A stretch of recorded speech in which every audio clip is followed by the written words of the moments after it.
I'll just go back to the start. If you let me know if that's loud enough, guys, I think in my OBS I've managed to create like little sliders and stuff to turn things up and down a lot easier. So if that's loud enough. Now remember, when I'm playing along with her, I don't want to be drowning out. You definitely don't want that in a session. You don't want to be drowning out the melody instrument. I'm supposed to be, just backing, accompanying somebody. So I'm just going to put the capo on where I think she's in. Like F sharp Dorian or something. And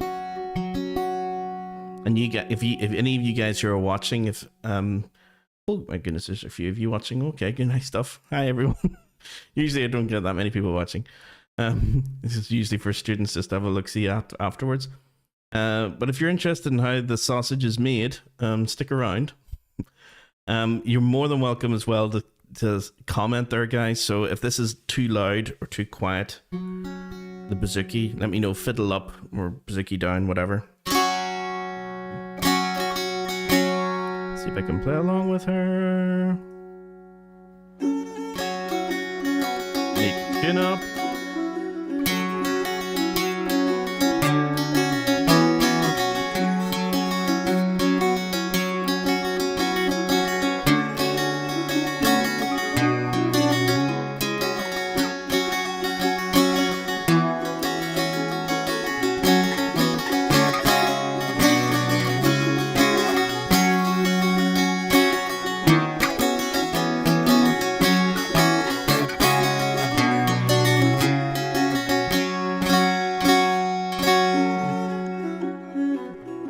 I need to chin up. So at any stage, guys, if it's too loud or too quiet, do let me know.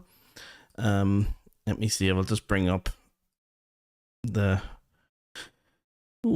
Fission. This is the little app that I use, guys, like, to take the audio and chunk it into little sections and stuff. The nice thing about it is the files are titchy, like 248 bytes. I can't remember the last time I saw a file that's tiny like that. You're used to thinking of like kilobytes. That's just bytes. So titchy wee file. But I might need to make sure that I get some audio into it. So if I can, I'm just going to use two different audios here. One is in the standard tuning, A, and in her tuning, she's doing it in F sharp. So kind of interesting, I think. Little key. Not many times you get to play an F sharp minor or F sharp Dorian. So let's see, can we do that?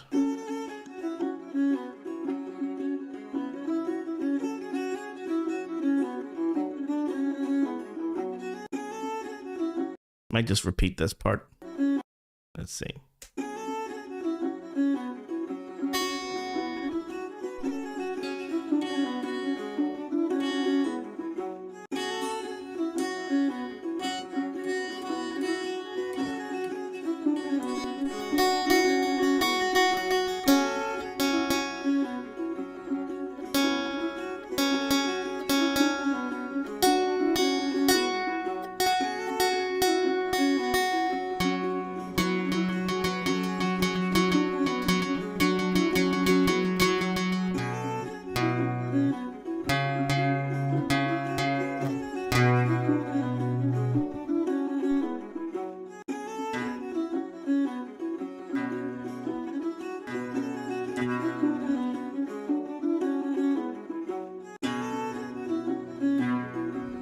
Okay.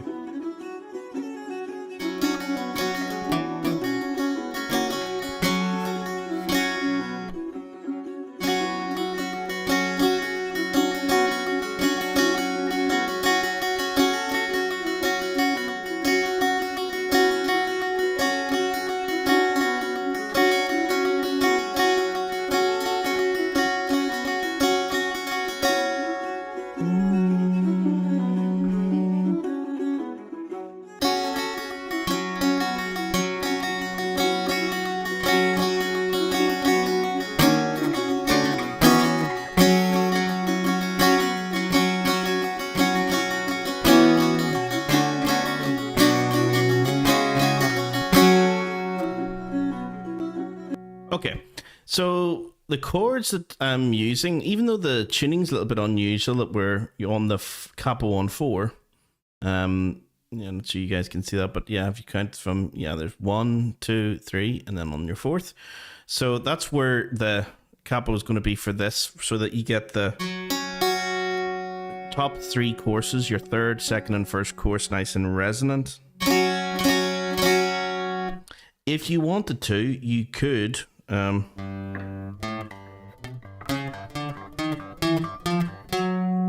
my goodness, Capo on 11 and play in the minor from there.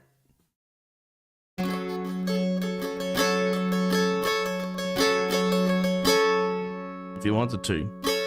But for me, it makes far more sense, obviously, to put it on Capo on 4 and get those nice resonant strings.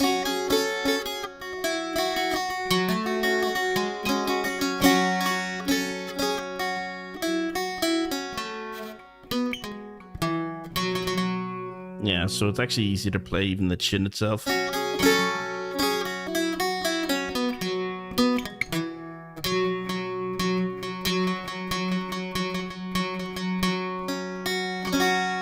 Okay, I think I'm as in tune as I'm going to be. So the chords that we're using here are quite standard. As part of the actual normal sort of chord progressions that I use for nearly any sort of Dorian sort of minor feel to a piece. This is an F sharp Dorian. It's usually an A Dorian, and Dorian is probably the more most of the time when a musician and playing trap music says they're in a minor key, 99% of the time, well, 80% of the time, it's going to be the Dorian mode that they're using rather than the so-called minor mode. The Aeolian would be the closest to it, but the Dorian mode is what we're actually doing. That's the more popular one, believe it or not.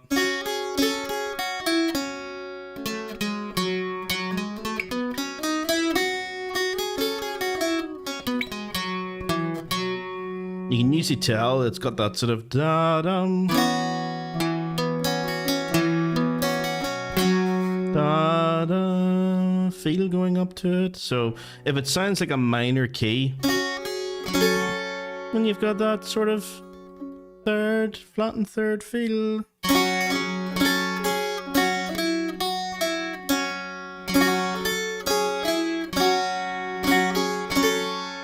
That's the sort of minor feel that you have. But when it's also accompanied by this sort of da-dum, that's sort of the characteristics that you're looking out for when you're trying to listen for like the Dorian mode. Can you hear that? Like the flattened 7th. In this case, that would be like a, what would that be? Maybe an E major chord. I'm just going to put on my keyboard so you guys can actually hear the piano as well while I play this. It should be F sharp.